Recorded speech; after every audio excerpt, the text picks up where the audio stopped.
Right, we were going to head to a break, but actually we're delighted that the Shadow Home Secretary, Chris Philp, has popped up slightly earlier than we were expecting. So that's a good sign, Mr. Philp. Always good to see you this morning. Can we kick off talking about tariffs? Because although, perhaps we've got some Brexit benefits having only these 10% tariffs coming in from the United States rather than the 20% that the rest of the EU is seeing that are going to kick in a couple of days, it's still going to be bad news for British business, and the 25% on car manufacturing as well, obviously, is potentially devastating. What should we do? Is the government right to be taking its time to consider, to just be holding its response quite close to the chest at the moment? Good morning, and sorry for being early, I think for the first time ever in my entire life. You're very welcome. Look, this is concerning, these tariffs. Thank you. First of all, you're right to say this is a Brexit benefit. If we were still in the European Union's customs union, then we would be facing 20% tariffs right now. So this is a Brexit benefit for sure. But even at 10%, it is worrying. And as you said, 25% on cars. Look, free trade is a good thing. It builds the prosperity of nations. It means we get cheaper goods. It makes it easier for us to export things that we manufacture. And actually, cars are the biggest thing that we export, the biggest manufactured good that we export to the US. We export more cars over there than they send over here. So this is worrying. I think the government needs to get on with doing a proper tariff-free free trade deal with the USA. The last Conservative government were working on one when President Trump lost the election in 2020 and Biden unfortunately cancelled the negotiations. We said to Starmer as long ago as November, when President Trump was elected the second time, that Starmer needed to get on with these negotiations, but one of his ministers said recently he didn't even bother discussing free trade with President Trump until just a few weeks ago. So Labour have been far too slow with this. They need to get on with it and focus on a tariff-free free trade deal with the US that'll be in the US's interests and in ours as well. But there is a second point. When global economic factors are uncertain, as they now are, it's more important than ever that our economy here in the UK is strong. But unfortunately, what Starmer has done with his terrible budget last October is impose massive tax rises on the UK, which actually by coincidence come into force this week.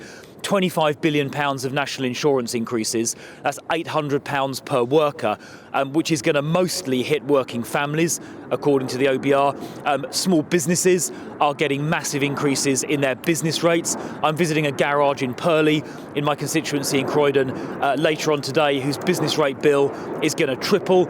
I spoke to a car component manufacturer in Essex yesterday evening, who is having to lay people off because of Starmer's tax rises. They are destroying jobs, they are slashing economic growth, they're taking money out of people's pockets, and that is the worst possible thing to be happening at the same time as these tariffs. That is Labour's choice. It's a choice they took. They lied to us. They lied during the election campaign last year by claiming they had no plans for tax rises, and now look what they're doing, the biggest tax rises for a generation. That is making our economy weaker. It's destroying jobs at a time when we need strength, and that is Starmer's fault. Those were his choices, and he lied to us. Economists are pointing to the headroom set out by Rachel Reeves in the spring statement last week, almost £10 billion worth, concerned that they could be wiped out by these tariffs.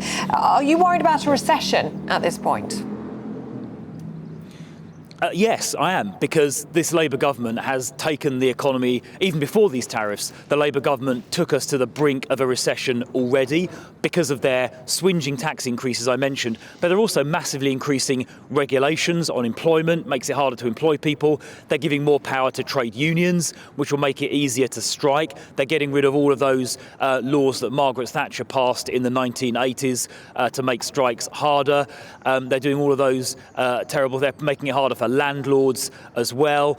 All of that is going to push down economic growth and destroy jobs. So yes, I am worried about the possibility of a recession. And on that, you made the point about economic headroom. Now, £10 billion sounds like a lot, but we're talking about a government spending over £1 trillion every year. So actually that headroom could go in a heartbeat, and then there's a danger that Starmer comes back for even more tax rises because they've damaged our economy so much, and you end up in this sort of awful spiral of taxes going up, economic growth going down, which is what's happening. Its growth forecasts this year have been halved.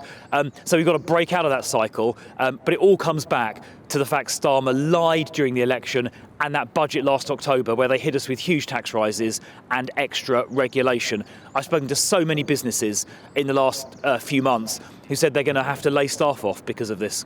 Well, we're out of time, really, but I can't let you go without asking you about your planned amendments to the Crime and Policing Bill, which would lead to at least a vote on the grooming gangs, the rape gangs issue, which you've already called for. The Labour Party's already responded to this, saying that Kemi Badenoch spent 2 years in the run-up to the election as Minister for Women and Equalities. Chris Philp, that's you, spent the same period as Minister for Policing and Crime. Not once in that time did either of them mention the issue of grooming gangs in any of their speeches. They did not hold meetings with external individuals or organisations to discuss the issue, didn't speak to one victim, not one expert on sexual abuse, not one local authority, not one local police force. What we're seeing from Chris Philp today is an utterly disgraceful, dishonest and hypocritical attempt to make political capital out of an issue they could not have cared less about when they were in government. Well, that's obviously absolute nonsense. The last government set up a grooming gangs task force that led to hundreds of arrests. Obviously, the last government, of which I was a member, met with victims groups the whole time. I was personally involved in the work on Operation Soteria, which was designed to combat rape and serious sexual assault. I had dozens of meetings on that. Conservative safeguarding ministers met with victims groups the whole time. That is absolute nonsense from the Labour Party. What they're suggesting are 5 local inquiries with no statutory powers. What we need to get to the bottom of this rape gang scandal is a national inquiry covering all 50 towns involved, not just 5, one of which, Bradford, is refusing to have an inquiry. They need statutory powers to actually compel organisations to deliver evidence. I met with a survivor yesterday, with Kemi actually, who said that even as recently as last week, their local social services were denying there had been a problem. So it's still happening even today. The local councils, mostly Labour controlled, covered this up. They covered up the rape gang scandal 10 or 15 years ago. The police often didn't investigate properly. We need to get to the truth. The people that covered up the rape gang scandal in positions of authority need to be held to account and, quite frankly, prosecuted for the offence of misconduct in public office. Labour are shamefully opposing a proper national inquiry. We're going to put that to a vote in Parliament. The vote a few weeks ago was mixed up with a wider bill. We're going to table a standalone amendment specifically and only on an inquiry, a proper inquiry, national inquiry into the rape gang scandal, and then we'll find out exactly whose side Labour is really on.